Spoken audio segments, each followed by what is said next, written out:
Welcome to another episode. This is Mohammed Ashori, MD, Dr. Mo at Digital Nomad Health. And today's topic is going to be what makes for a great primary care doctor. So in our current healthcare system, whether you're in the US or outside of the US, healthcare is very complex. Health is very complex. Many of us maybe haven't spent the time to really figure out what health means to us.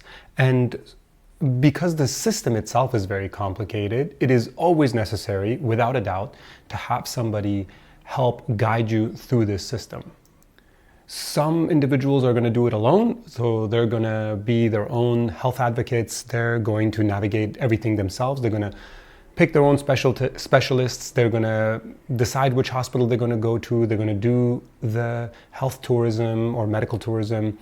But in the end, it's going to be overwhelming. If you have enough resources, if you have the money, you'll very quickly realize that it is nice to have somebody on your team, a really good primary care doctor who understands you, who I think not only can listen to you, but ask really good questions and make you feel heard, make you feel understood.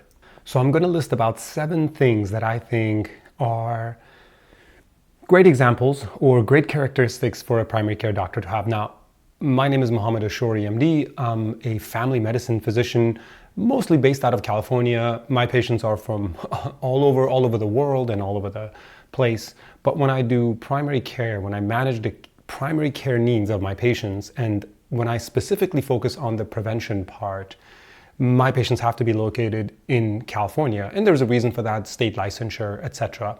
But we always want a physician who isn't necessarily bound by all of their limitations. We want somebody who can think outside the box, who is creative, but who can also advocate for us. So here's the list. Tell me what you think. I would love to hear your comments below.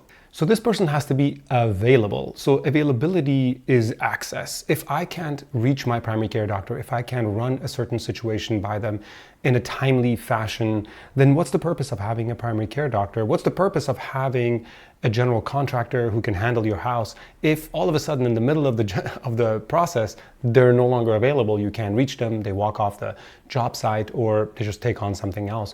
With a primary care doctor, you need someone who is attentive and who's available and who can help you prioritize your issues. Maybe they can't immediately get back to you, but they can kind of tell you what to do next. Maybe they can give you some ideas of what you can do at home until you're able to connect with them. Now, I connect with all of my patients virtually. So for me, generally, it's quite a lot easier. We text, we voice message, we video call, we do everything.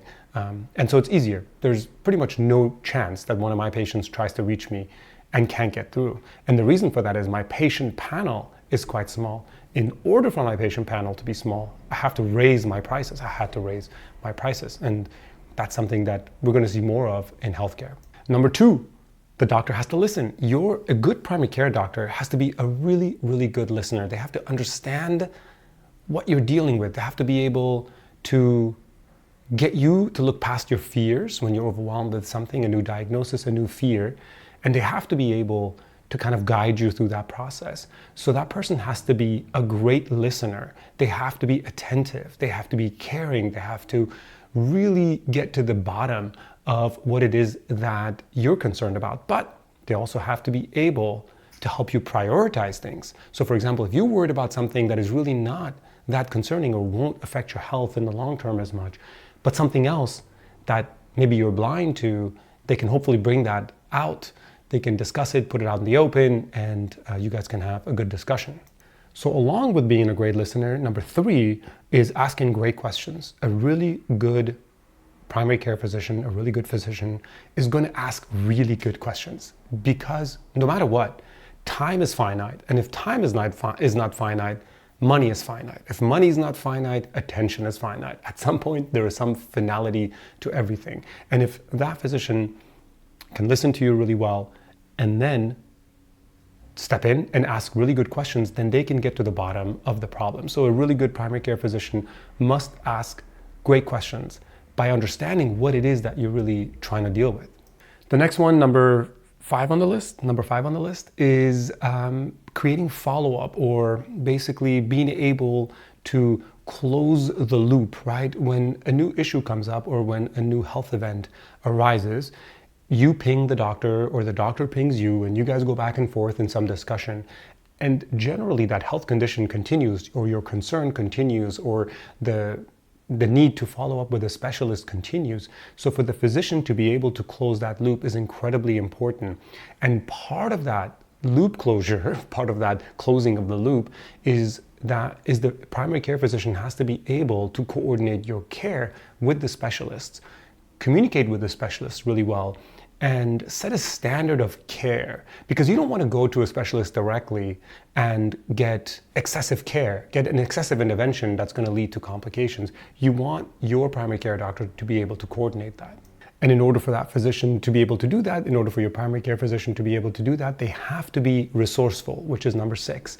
They have to be resourceful by knowing all the different places that you can go to get alternative care, to get second opinions from specialists, to be seen by really good specialists, to get the right medications, so that you're not just getting really poor quality generic medications that may not have good standards of quality control, but you're getting good quality generic medications that don't have a lot of impurities or whatever. But maybe if you need a special situation where you need a compounding medication done at a compounding pharmacy, that you can get that as well. That resourcefulness comes from practice, comes from time, but it also comes from that physician just being really eager and excited and interested in sourcing that stuff out. Maybe they are working with people who are resourceful, or maybe this physician herself or himself just likes to read up on all the different things that are available to patients. The last one I'll mention, number 7, is sharing similar values. So the reason this is number 7 is because I think it is quite possible for a physician to be a great physician for a patient, even if they don't share the same values. But at some point, there might be a conflict of interest. So examples are profound, but most of us have been to the doctor where we've been kind of talked down to, or maybe we've noticed that that doctor, doesn't have the same health priorities. Maybe they're super obese and they let themselves go. And so if they're not on the same page as us, if they don't share the same similar outlook on things, maybe they're all about testing, they're all about medications, and you're not all about medications, you're not all about testing, you're all about kind of like preventative stuff. And if that's the way you are, you want a kind of doctor who at least can communicate with you on that level. So having similar or shared values is valuable. And that is my list. I hope that you can figure out for yourself who a great primary care doctor is. If you're interested in working with me, you can go check out digitalnomadhealth.com. Take care.